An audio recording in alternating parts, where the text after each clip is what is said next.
ज्योतिष प्रेमियों के लिए बहुत ही खास प्रोग्राम लेकर के आपके सम्मुख उपस्थित हुआ हूं। आज के युग में सारे रिश्ते नाते गणित पर आधारित हो चुके हैं। चाहे वह मित्रता हो तो भी गणित पर, पत्नी भी लाते हो तो गणित पर, कुछ भी समझ लो, चाहे उसको लाज से संबंधित समझ लो या स्वार्थ से संबंधित समझ लो, गणित पर आधारित है। एक ईश्वर प्राप्ति या परमात्मा की प्राप्ति, वहां पर गणित उपयोगी नहीं रहेगी। वहां गणित लगाओगे चूके, वहां पर तो प्रतीक्षा, विश्वास, श्रद्धा, श्रम की आवश्यकता होती है। जो मैं गणित लेकर के आपके सम्मुख उपस्थित हुआ हूं, उससे आपकी दिशा और दशा दोनों बदल जाएगी। आप पूरा कार्यक्रम देखिएगा, आपके जीवन भर उपयोग आने वाली है। ये ज्योतिष पर आधारित है। नजर बदलो नजारे बदलते हैं, सोच बदलो सितारे बदलते हैं, दिशा बदलो दशा बदलती है। मैंने हमेशा से ही देखा है, ज्योतिष जी आपको वही रत्न पहनाते हैं। मैं ज्योतिष के रत्नों के बारे में और ज्योतिष के कुछ सूत्र कि उसके आधार पर कौन सा रत्न आपको धारण करना चाहिए, मैंने बहुत से ज्योतिषियों को देखा है जो यह कहते हुए यह ग्रह आपके लिए खराब है, नीच का है, शत्रु राशि में बैठा है, अस्त है, मृत है, शुभ भावों का स्वामी नहीं है, वह अच्छा रिजल्ट नहीं दे रहा है, तो उसको बलवान करने के लिए रत्न पहला देते हैं। उसको बलवान करने से क्या लाभ भैया? मेरा तो दूसरा उद्देश्य है। कौन सा रत्न कौन से भाव का स्वामी है, यह पढ़ने के लिए बताऊंगा मैं आपको, और एक विशेष गुरु मंत्र भी दूंगा जो वीडियो के अंत में लास्ट समय पर होगा। आप देखिएगा अवश्य। जो हमारे जन्म कुंडली में सबसे अच्छा ग्रह है, जो अच्छे भावों का स्वामी है, अच्छे स्थान पे है, सोगरी वगैरह है, जो अच्छा परिणाम हमको दे रहा है, उसको और बलवान बनाइए। तो जो अच्छा है वह तो आपको और लाभ करवाएगा। जो अच्छे भाव का स्वामी नहीं, उसका पहनने से क्या भाव लाभ?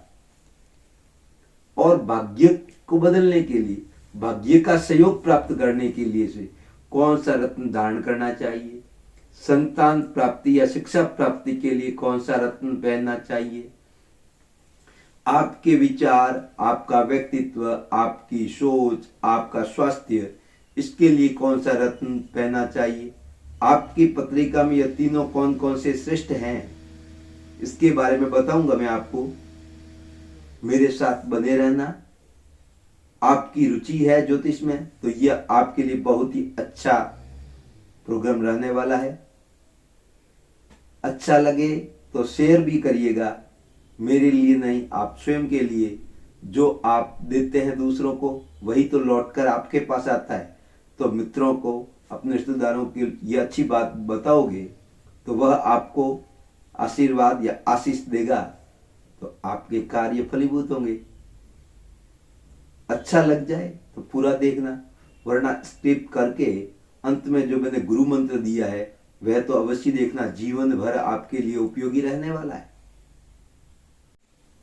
मैं ज्योतिष की ऐसी बातें बताऊंगा जो आपके मन को भा जाए। कुछ तो सामान्य सी बातें हैं और कुछ बहुत ही विशेष है। जो ज्योतिष प्रेमी है उनके लिए तो बहुत ही अच्छी बात है। हो सकता है दूसरे जिनको ज्योतिष की जानकारी नहीं है उनको थोड़ा सी मेरी बात समझ में।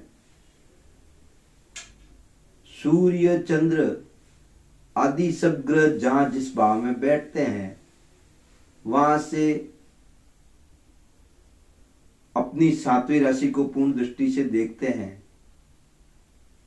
ये सभी ग्रह की स्थिति है, लेकिन इनमें भी कुछ ग्रहों को कुछ अधिक दृष्टियां उपलब्ध है। सप्तम के अतिरिक्त जैसे न्यायाधीश शनिदेव हैं, उनको तृतीय और दशम की एक्स्ट्रा स्थिति दृष्टियां उपलब्ध है। देवगुरु बृहस्पति को सप्तम के अतिरिक्त नवम और पंचम पूर्ण दृष्टियां उपलब्ध है। सेनापति मंगल देव जी को सप्तम के अतिरिक्त चतुर्थ और अष्टम को पूर्ण दृष्टि से देखते हैं। और कुछ दृष्टियां आदि, पाव, पौन इस तरीके से है, उनका वैसे विशेष महत्व नहीं है। और कुछ बातें आपको समझ लेनी चाहिए। सूत्र भी है, ग्रह खला खला नात्र सौम्य सौम्य कदाचन तत्त स्थानुसारेण भवन्ति खला शुभा शुभा खलस्तथा बोध्या तन्निमत्यो शृणु केन्द्राधिपतयः पापा भवन्ति यत शुभा यत शुभा पापस्तथा बोध्या लाचोत्तरोत्तरा। इस प्रकार से इन सूत्रों को समझ लेना चाहिए। पाराशर के अनुसार कौन कौन से ग्रहों के स्वामी शुभ है, कौन कौन से पापी, एक बार शुभ और पाप का आपको जानकारी हो जाए तो इसका फलादेश करना आसान हो जाता है। शुभ और पाप का भी उतना महत्व नहीं है जितना भावादीप होने के कारण शुभत्व पापत्व का।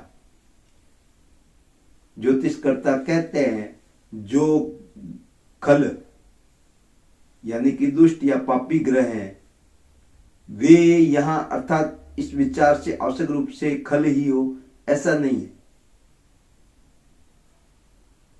शनि, मंगल, सूर्य, पाप युक्त बुध, क्षीण चंद्रमा नैसर्गिक रूप से पापी अथवा खल ही माने गए हैं ऐसा नहीं है।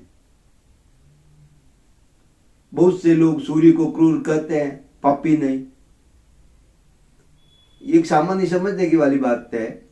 ग्रह पापी की संज्ञा में आते हैं। साधारण रूप से राहु केतु को भी तो पापी माना जाता है, लेकिन यहां पर इन दोनों को मैंने नहीं लिया क्योंकि भावादीप वश शुभत्व पापत्व की विवेचना हो नहीं सकती। राहु केतु किसी के स्वामी नहीं, राहु केतु किसी राशि का एकाधिक आधिपत्य नहीं करते। विशेष तौर से राहु केतु भावेश या भावादीप होने के कारण यहां उसकी चर्चा नहीं हो सकती। नैसर्गिक पाप वर्ग में राहु केतु को न लेकर के शनि मंगल आदि को गिनाया जाए।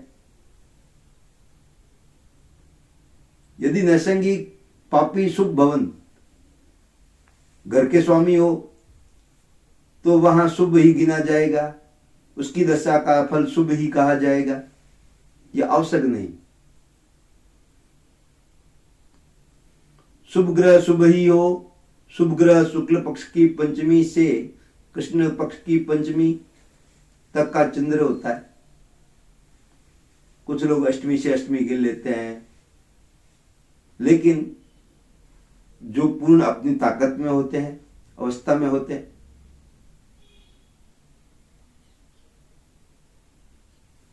बृहस्पति नैसर्गिक शुभ ग्रह है, यह आवश्यक नहीं वह शुभ ही हो कि किसी कुंडली में नैसर्गिक शुभ ग्रह शुभ स्थानों का स्वामी होगा तभी वह शुभ फल देगा। चाहे नैसर्गिक शुभ ही हो तो पापी ही समझा जाएगा। अच्छे भावों के स्वामी होने से कभी खल ग्रह भी शुभ हो जाते हैं। खराब स्थान के स्वामी होने से कभी नैसर्गिक शुभ ग्रह भी पापी हो जाते हैं। मैं अलग अलग विवेचना करना, त्रिकोण और पांचवा और नम्मा घर,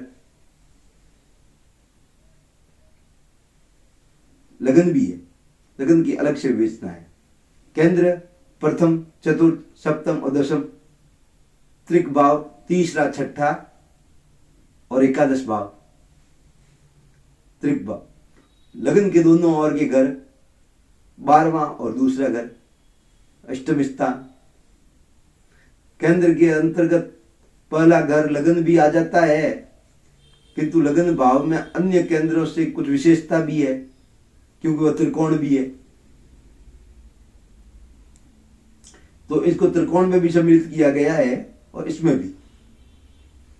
जब पाप ग्रह भी त्रिकोणीय होने से शुभ माने जाते हैं, तब शुभ ग्रहों का तो कहना ही क्या, वे तो अधिक शुभ होंगे।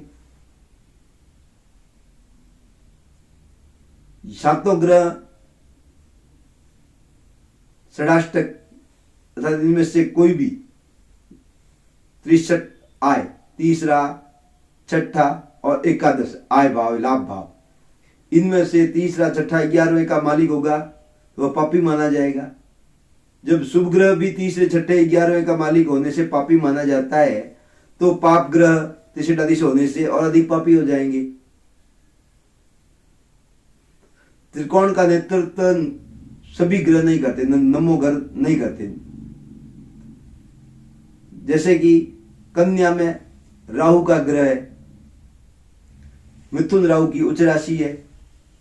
इस कारण यदि नवम पंचम में कन्या पड़े तो राहु को त्रिकोण का स्वामी माना जावे। त्रिकोण का स्वामी होने के कारण राहु को शुभ माना जावे। ऐसी स्थिति में एक राशि के, कन्या राशि के 2 स्वामी बुध भी हो जाएगा और राहु भी हो जाएगा, तो ये तो ज्योतिष स्वीकार नहीं करेगा। इसका अर्थ त्रिशठाधीश तीसरे, छठे और 11वें घरों का संबंध, इन स्थानों के मालिक पापी होता है। अष्टमेश भी पापी होता है। तृतीय, षष्टम, एकादश की वे नाम करते हैं। तीसरे, छठे और 11वें के मालिक पापी होते हैं, परंतु यदि तीसरे का मालिक तीसरे में, छठे का मालिक छठे में, एकादश का मालिक एकादश में हो तो वह पापी पापप्रद नहीं होता। यह एक विशेष बात बन जाती है। इसका आधार यही है, जब भी अपनी उच्च राशि में ग्रह दीप्त अपनी राशि में स्वस्थ कहलाता है, स्वस्थ ग्रह की दशा शुभ वर्णन हमको प्राप्त होता है, उसका फल, अच्छा फल मिलता है। अपने घर में ग्रह बली हो तो पाप यानी कि बुरा प्रभाव फल कैसे करेगा। यदि ग्रह अपनी राशि में हो तो उसकी दशा में किसी बड़े व्यक्ति की कृपा प्राप्त हो जाती है, सहायता से मनुष्य बहुत धनोपार्जन कर लेता है, उसके घर में लक्ष्मी दृढ़ता के साथ निवास करती है, जातक स्वयं प्रभुत्व को प्राप्त करता है। स्वराशि में स्थित ग्रह की दशा स्वयं बड़ा आदमी बन जाता है। जो वस्तु उसने अपने जीवन काल में खो दी है या छिन गई है या खराब हो गई है, तो वापस पुनः प्राप्त होने की संभावना रहती है इस दशा में। उच्च राशि में स्थित हो तो वह शुभ फल प्राप्त करता है, अशुभ फल नहीं। यदि सुग्रही अच्छे स्थान में हो तो 3/4 शुभ फल प्राप्त होता है, और अशुभ स्थान में हो तो 1/4 अशुभ फल मिलता है, बाकी का शुभ मिल जाता है। यदि तीसरे घर का स्वामी बलवान हो तो प्रसन्नता और अच्छी बातें सुनने को मिलती है। भाइयों में, मित्रों में प्रेम प्राप्त होता है। आप अपने कार्य क्षेत्र में वृद्धि कर लेते हैं। ऐसे व्यक्ति सद्गुण की प्राप्ति होने की, बड़े बड़े लोगों के सानिध्य प्राप्त होता है, और बड़े लोग आपका सानिध्य प्राप्त करने के लिए तैयार रहते हैं। आपके अधीन कुछ लोग कार्य करने को तैयार हो जाते हैं, यानी कि सेनापति जैसे उच्च पद की आपको प्राप्ति हो जाती है। षष्ठेश यदि बलवान होकर षष्ठेश में हो, छठे भाव का स्वामी छठे घर में बैठा हो, तो जातक में साहस, शत्रुओं पर विजय प्राप्त होती है, अति लक्ष्मीवान बन जाता है,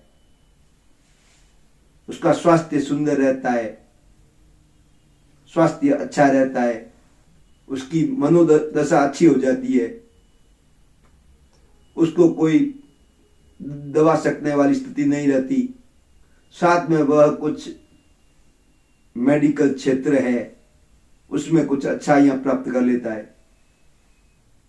यदि 11वें घर का मालिक 11वें घर में सुग्री शुभ दृष्ट हो तो जातक में ऐश्वर्य प्राप्त होता है, बिना प्रतिबंध, रोक टोक, इष्ट बंधुओं का साथ मिलता है, नौकर दास वगैरह उनको प्राप्त हो जाते हैं, संसार के सारे सुख ऐसो आराम उसको मिल जाते हैं, भाग्य का उदय होता है। एकादश का मालिक की दशा में जो लाभ लाभ ग्रह है, आय ग्रह है, उसका स्वामी की दशा आ जाए और स्वामी उसी घर में हो। वैसे तो यहाँ पर कहा गया है कि पाप ग्रह भी यहाँ पर बैठे तो अच्छा परिणाम ही देते हैं। तृतीय में, षष्टेश में, एकादश में हो तो इन ग्रहों की पाप संज्ञा नहीं होती। अब केंद्राधिपतियों को ले लीजिए। सामान्य जो पापी समझे जाते हैं वे केंद्राधिपति होने से शुभ माने जाते हैं। जो सामान्य शुभ होते हैं अर्थात नैसर्गिक शुभ, वह केंद्राधिपति होने से पाप हो जाते हैं। लग्न की उपेक्षा चतुर्थेश बली है, चतुर्थेश की अपेक्षा सप्तमेश अधिक बली है, सप्तमेश से अधिक बली दशमेश होता है। इसी प्रकार त्रिकोणों में ले लो, पंचमेश से अधिक नवमेश, नवमेश से अधिक बली होता है। त्रिछठा आय, तीसरा छठा और आय उत्तरोत्तर आपस में एक दूसरे से अधिक बली हो जाते हैं। तृतीय से अधिक बली षष्टेश, षष्टेश से अधिक बली एकादशेश। अब मैं एक सामान्य उदाहरण सा बताऊं, जैसे मंगल यदि दशम का स्वामी हो, साथ ही अब जो रत्न पहनाने की बात आएगी उस पर जो दशम का स्वामी है मंगल, साथ ही साथ वह पंचम का भी स्वामी हो तो शुभ होता है। केवल दशमेश होने से शुभ नहीं होता। दशम में मंगल की राशि केवल कर्क लगन या कुंभ वाली कुंडलियों में ही हो सकती है। कर्क लगन वाली कुंडली में मंगल दशम और पंचम का स्वामी हो जाएगा, इसलिए शुभ है। पंचम त्रिकोण है और दशम केंद्र है, इन दोनों के शुभ ग्रहों का मालिक। किंतु कुंभ लगन वाली कुंडली में मंगल दशम और तृतीय स्वामी हो जाएगा, तो तृतीय के स्वामी की दशा अच्छी नहीं मानी जाती, उसका रिजल्ट अच्छा नहीं मिलता उनके स्वामी की। अर्थात केंद्राधिपति होने के साथ साथ त्रिकोणाधिपति नहीं होता, इस कारण से वह पापी हो गया। सौम्य ग्रह चंद्र बुध शुक्र आदि यदि लग्न चतुर्थ सप्तम दशम के स्वामी हो तो शुभ नहीं होते। अर्थात शुभ ग्रह भी केंद्र के अधिपति होने के कारण शुभ फल प्रदान नहीं करते। क्रूर ग्रह या नैसर्गिक ग्रह सूर्य मंगल शनि यदि केंद्राधिपति हो तो अशुभ फल प्रदान नहीं करते, शुभ फल ही प्रदान करते हैं। त्रिकोणाधिपतियों की उपेक्षा 63 आय के स्वामी अपेक्षाकृत केंद्र से प्रबल हैं। मतलब कहने का मेरा भाव यही है कि तीसरे का मालिक तीसरे में, षष्ठे का मालिक छठे में, एकादश का मालिक एकादश में हो, पापी नहीं होते हुए भी सामान्य सा यह बात लागू होती है, उनका रिजल्ट अच्छा मिलता है। अब मैं आपको कौन कौन से रत्न पहनने चाहिए, आपके लगन के लिए कौन सा अच्छा है, जो आपके विचार सोच व्यक्तित्व के लिए, आप शिक्षा ज्ञान के लिए कौन सा अच्छा है और भाग्य के लिए कौन कौन सा अच्छा है, और इसके बारे में मैंने लॉकेट भी बना करके तैयार किया है। वृषभ लगन या वृषभ राशि वालों के लिए कौन से रत्न श्रेष्ठ रहेंगे, उनको भाग्य में, संतान में और व्यक्तित्व में कौन सा निखार लाएंगे, उस पर चर्चा है। और उनके क्या क्या परिणाम प्राप्त होने वाले हैं आपको, कौन से ग्रह के।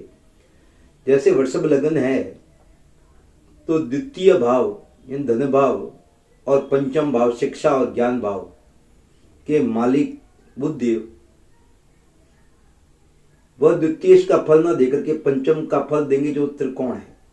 अति शुभ परिणाम मिलने वाला है। यह बलवान होने पर बहुत ही शुभ परिणाम आपको प्राप्त होगा। यह अस्त है या निर्बल होने पर आपकी बुद्धि की हानि, आप विवेक की हानि करवाएगा, आपको परीक्षाओं में विफलता दिलवाएगा, पुत्र की चिंता करवाएगा। और सबसे बड़ी बात यह है कि आपका कल्पना क्षेत्र बहुत तकड़ा कर देगा, जिससे आप बड़ी बड़ी योजनाएं बनाएंगे और योजनाओं को क्रियान्वित नहीं कर पाएंगे। बुद्ध को सुधारने, उनका बलवान करने के लिए पन्ना रत्न धारण किया जा सकता है। भगवान श्री गणेश जी की उपासना भी बहुत श्रेष्ठ परिणाम प्राप्त करवाएगी। आप ये दोनों आपको करने चाहिए, तो आपके भाग्य में शिक्षा के क्षेत्र में, राजयोग के क्षेत्र में, संतान के क्षेत्र में प्रगति अच्छी होगी। अब वृषभ लगन में लग्नेश और षष्ठम भाव के स्वामी होने से शुक्रदेव सुगृही या उच्च या शुभ स्थान में हो तो आपके व्यक्तित्व, आपके विचार, आपके स्वास्थ्य को सुधारने के लिए हीरा या ओपल रत्न धारण करना चाहिए। और एक खास बात, आप जो स्कूल अंधों की होती है वहां पर कुछ उनकी सेवा वगैरह करें तो वहां से भी आपको मानसिक विक्षिप्त वगैरह है, वहां पर सेवा करने पर शुक्र का आपको अच्छा परिणाम प्राप्त हो जाएगा। उनको जो आवश्यकता है उसके अनुसार उनका पूर्ति की जाए तो आपको अच्छे परिणाम लगनेश के मिलने शुरू हो जाएंगे। उपल रत्न धारण करना भी आपके लिए श्रेष्ठ है। और मेरा अनुभव रहा है वृषभ लगन वाले या वृषभ राशि वालों के लिए, आपके लिए शनि बहुत ही उत्तम है, क्योंकि नवम भाग्य स्थान का मालिक और कर्म स्थान का मालिक, पिता के घर का, जहां से आप व्यापार वगैरह का विचार किया जाता है, उन दोनों का स्वामी होने से राजयोग कारक बन जाता है। भाग्य, धर्म, कर्म, पिता, व्यापार, इन सब बातों का विचार इनसे होता है, यही दिलवाने वाले हैं।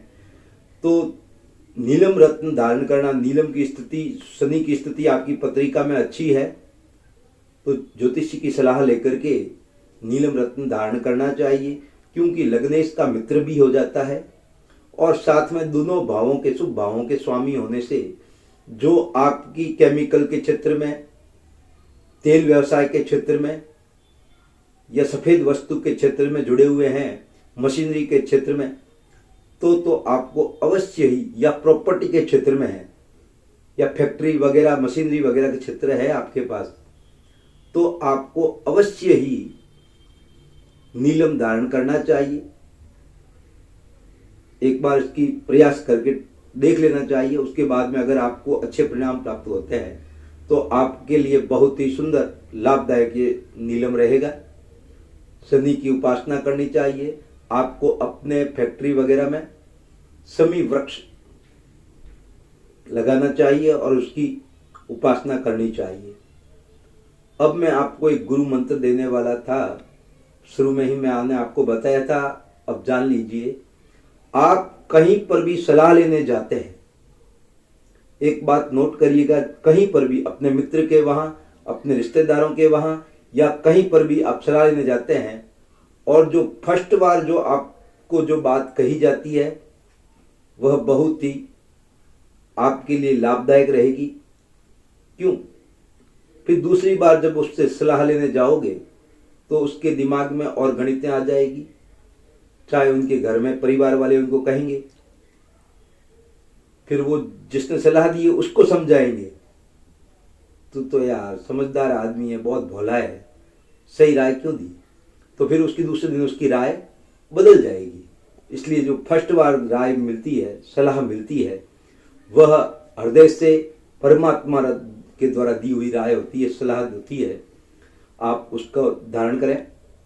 अब मैं आपसे अनुमति देना चाहता हूं, मेरा यह कार्यक्रम आपको अच्छा लगा हो तो अपने और अपनों को शेयर अवश्य करिएगा। नमस्कार, आशीर्वाद, प्रसन्न रहे, स्वस्थ रहे, मस्त रहे।